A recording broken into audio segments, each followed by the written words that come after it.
Assalamualaikum warahmatullahi wabarakatuh. Halo, jumpa lagi bersama saya Bahtiar Movie dalam channel 1000 Jalan.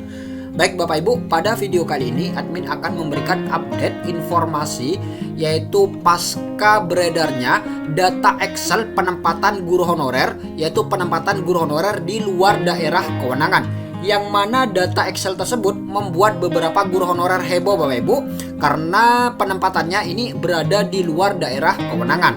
Nah, di sini ada informasi lanjutan Bapak Ibu, ada informasi lanjutan pasca beredarnya data Excel tersebut, dan ini dikutip dari salah satu media online yaitu gpnn.com. Nah, kita lihat di sini Bapak Ibu. Ingat ya, belum ada kebijakan pemerintah soal pelaksanaan P3K 2022. Kita lihat di sini, Badan Kepegawaian Negara (BKN) meminta honorer menunggu proses pendataan tenaga non-aparatur sipil negara atau non-ASN selesai.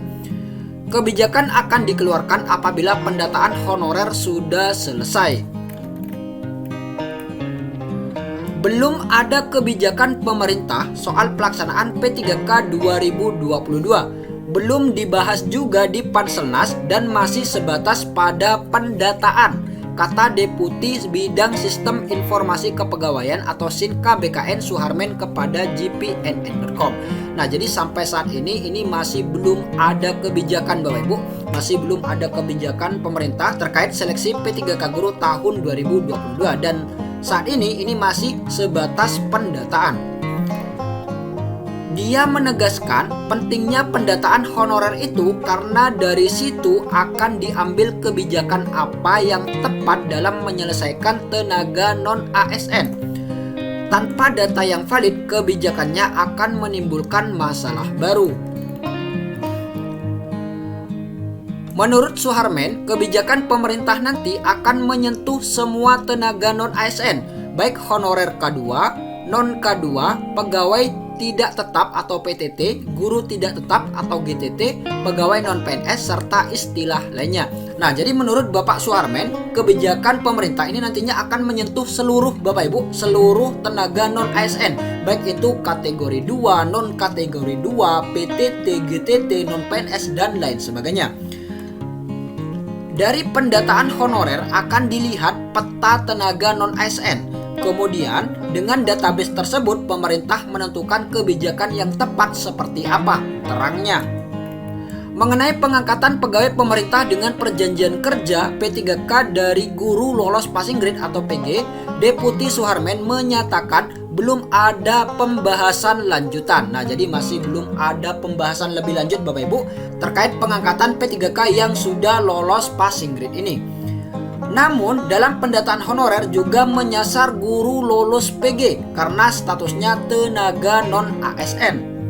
Sementara itu, Sekretaris Ditjen Guru Tenaga Kependidikan atau GTK Kementerian Pendidikan Kebudayaan Riset dan Teknologi atau Kemendikbudristek, Nunuk Suryani menegaskan penempatan guru lulus PG belum dimulai. Para guru lulus PG diminta menunggu informasi resmi dari pemerintah. Nah, jadi sampai saat ini untuk penempatan guru yang lolos PG ini masih belum dimulai Bapak Ibu. Jadi Bapak Ibu tunggu saja informasi resminya, nantinya akan diumumkan di website guru-p3k.kemendikbud.go.id.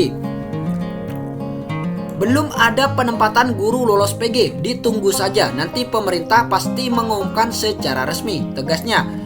Dia mengimbau guru honorer tidak mudah terhasut dengan informasi yang sumbernya tidak jelas. Nah, jadi bagi Bapak Ibu mohon bersabar dan pantau terus website guru-p3k.kemendikbud.go.id dan juga pantau terus akun SSCSN masing-masing pelamar. Kemudian, berdasarkan informasi yang diberikan oleh Ibu Prof. Nunuk Suryani bahwa Kemendikbud ini baru selesai rakor Bapak Ibu, dan kesepakatan dengan Pemda hanya jumlah formasi dan belum sampai ke nama individu. Nah, jadi pembahasannya masih dalam jumlah formasi. Tentunya ini untuk menyelamatkan guru honorer yang sudah lolos passing grade, yaitu daerah-daerah yang masih dalam kondisi tidak aman.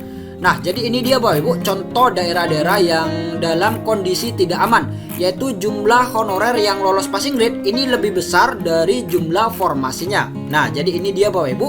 daerah dengan kuota formasi 2022 lebih kecil dari peserta yang lolos passing grade, yaitu lebih banyak guru honorer yang sudah lolos passing grade ketimbang formasinya. Nah, jadi kemungkinan Pemda ini akan memperjuangkan ataupun menambahkan kuota formasi Bapak Ibu agar guru honorer yang sudah lolos passing grade ini nantinya bisa tercakup semua di seleksi P3K Guru tahun 2022.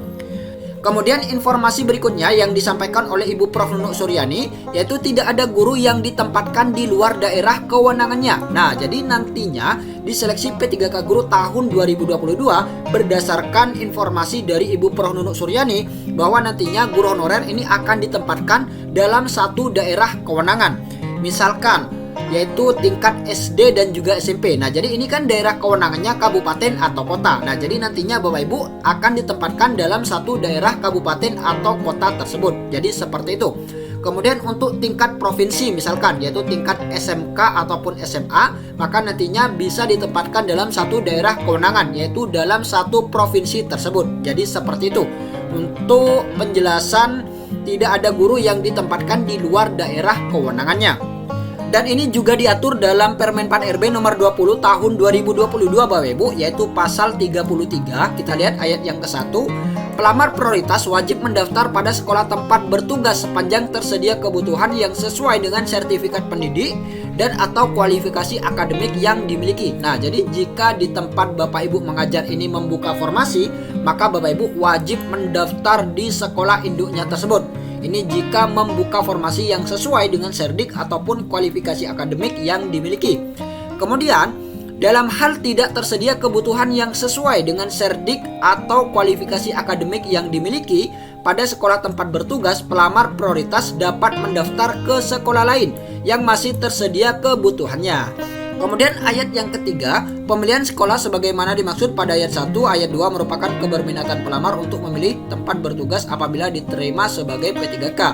Keputusan tempat bertugas sebagaimana dimaksud pada ayat 2 ditentukan oleh PPK yaitu Pejabat Pembina Kepegawaian berdasarkan rekomendasi dari Menteri yang menyelenggarakan urusan pemerintahan di bidang pendidikan, kebudayaan, ilmu pengetahuan, dan teknologi. Baik Bapak Ibu, itulah sedikit informasi dari admin. Semoga video ini bermanfaat. Wassalamualaikum warahmatullahi wabarakatuh.